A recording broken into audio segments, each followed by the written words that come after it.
know, my very first published photographs were on the pages of the National Geographic. I still find that hard to believe. I mean, it was crazy, but that's what happened. I was 26 years old, and Bob Gilka, the head of photography at the Geographic, called me back to their headquarters in Washington, D.C. to give me my marching orders. And I remember standing in the lobby of what they call Explorers Hall, and I was looking at giant globes and dog sleds and submersibles and flags planted on Everest and surrounded by the most beautiful photographs I'd ever seen in my life. How was I going to prove that I was worthy of working here?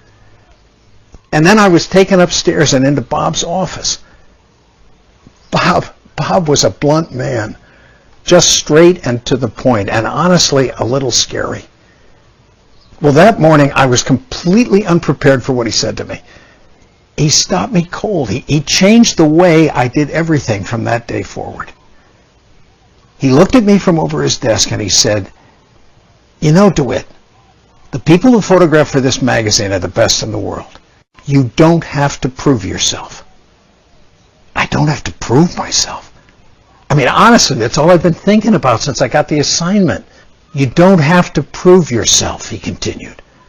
But by God, every day you had better improve yourself. The words went in. Don't prove yourself. Improve yourself. Bob was still talking. He said, "You know, I want you to spend your time every day trying to be better than you were yesterday. If you learn something that'll help the others, well then share it. That way we'll all get better faster. Don't prove yourself.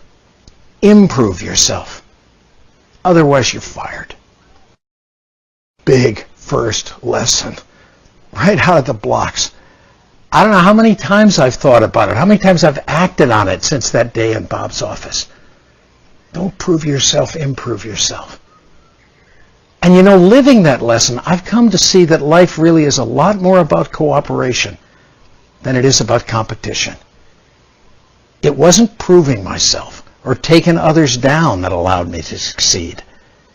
It was simply, consciously, continuously improving myself, refining my skills, honing my wisdom, focusing my vision. Ultimately, the only person I was trying to surpass was me.